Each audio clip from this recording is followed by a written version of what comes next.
How's it going, guys? My name is Zach with the Movie Castle, and today we're going to be talking about Sergeant Rock versus the Army of the Dead from DC Horror.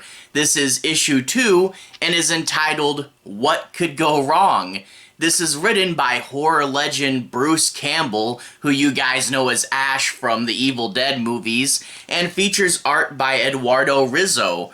And overall, this is another good issue. If you read the first one was primarily setup, introducing the concept and showing us all the cool gadgets and showing us what a zombie in World War II is like. And this one is much more action-based. They're going to the place where they think the zombies are coming from based on their intel, and they're going to find a few surprises along the way.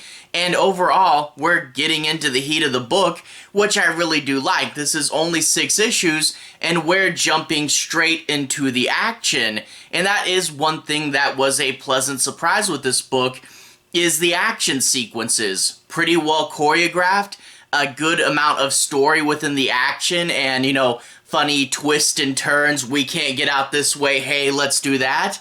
So the action in here is pretty good. But another big surprising thing with this issue is the zombies are actually pretty funny. I mean, you know, this is Bruce Campbell, who you know from Army of Darkness, and they're a little bit like that, you know. The zombies are drinking in a bar, and one of them steals the other one's drink, and that one shoots him, and then alcohol goes out the holes like in an old-fashioned cartoon. And I didn't expect this, but there's a good bit of humor with the zombies, and I am glad to see that Army of Darkness style humor start to get into this book. And there are a few things towards the end that makes me think, okay, this is how this is going to be 6 issues. We're going to have to go and do this, and I think the mission's going to get bigger. Overall, it's pretty cool. I'm still kind of learning who all the members of Easy Company are, and it is a little hard to distinguish them because they're all wearing the same uniform, essentially. But I am starting to learn who they are. I'm very, very unfamiliar with the Sergeant Rock comics. This is literally these 2 issues, the only thing I've read of them. But it is a good introduction and a fun Bruce Campbell story to get us into it.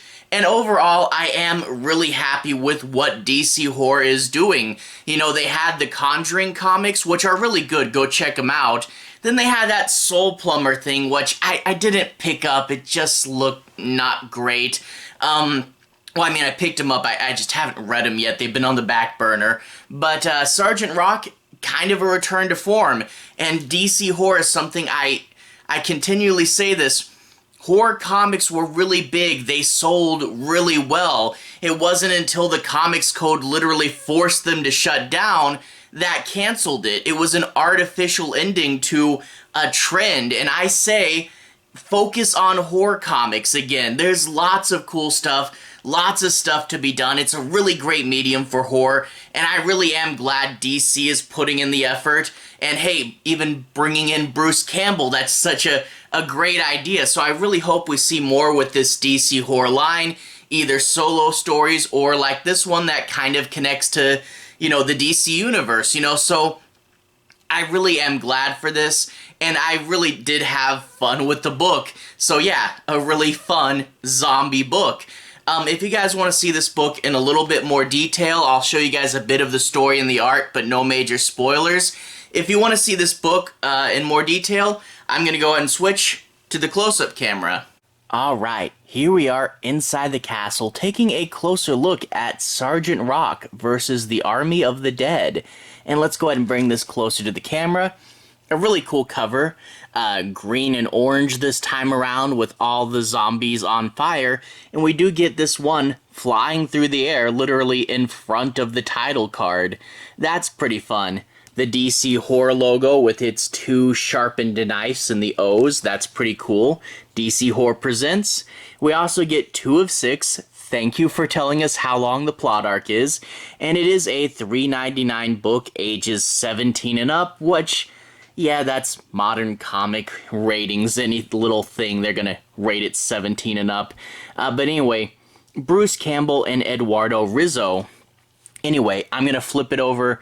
I'm going to flip it open, and we get to see a bit of the story. Now, I'm not going to be doing any major spoilers, but I do want to say my piece on a few plot points and make sure you guys have a basic understanding as to what this story is about. So I'll be steering clear of the end, but I do want to show you guys just a little bit, including a really fun opening. Last time, the opening featured Adolf Hitler literally ripping a guy's head off, and while it's not as crazy as that, it is another fun opening. We see this German brewery, a bar, and the bartender gives one of the zombies a beer, and the other one takes it, and he pulls out a gun and shoots him. Yeah, so many things right off the bat that changed what I thought these zombies would be like. I mean, they're drinking, they're fighting amongst themselves, and we of course get the bit, he's shot, but it's just in the stomach, so he's not dead. He drinks, and of course alcohol comes out of his stomach. They laugh, they shoot each other, and the zombies are just getting drunk and getting into a brawl and laughing. That is really crazy and different than what I thought it would be like. Anyway, after that, the head flies out the window, and it lands near our troops, and they say, hey, there's a bunch of zombies in there, they could be easy pickings, and Sergeant Rock says, no, let's not risk getting ourselves killed on some little optional side quest. We need to find where they're making the zombies from, cut off the source, rather than just fighting them all at once. And we get them looking with the night vision goggles, doing a little bit of spying and seeing the trucks that the bodies are coming in on. So they decide to intercept one of the trucks, and we get the sharpshooter character, and he shoots both of the zombies that are driving the truck. So yeah, these zombies are smart enough to drive a truck, and they start to intercept it when, of course, there's more zombies in the back, and they jump out and tackle one of the guys, and it's going to be a fun little fight scene where they're trying to save the guy that got tackled by a zombie. And I won't spoil how it plays out, but I do want to say after that there is another fight scene. It's this really cool scene that takes place in a tower. So yeah, we do get a few action scenes this time around. That's pretty cool. But you'll also notice these nice cool greens and purples.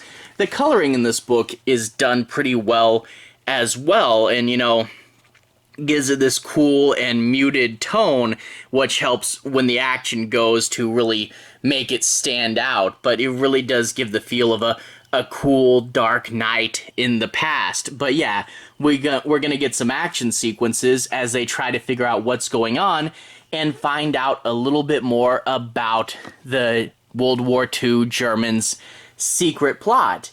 And overall, like I said, the first one was set up, so it was a little hard to see what the book was gonna be like, you know.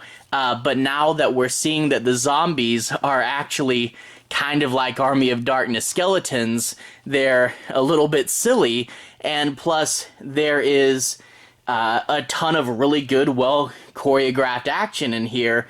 Overall, the second issue, now that we got the ball rolling, now that we can see a ton of the cool stuff, has got me even more excited for this book. So another really solid issue, definitely another recommendation, especially for us Bruce Campbell fans there. But anyway, definitely would recommend it. It's pretty cool. Anyway, to everyone who's watched so far, thank you for watching. To everyone who's liked and subscribed, thank you. You really are helping the channel out. I'll leave a relevant playlist on the bottom.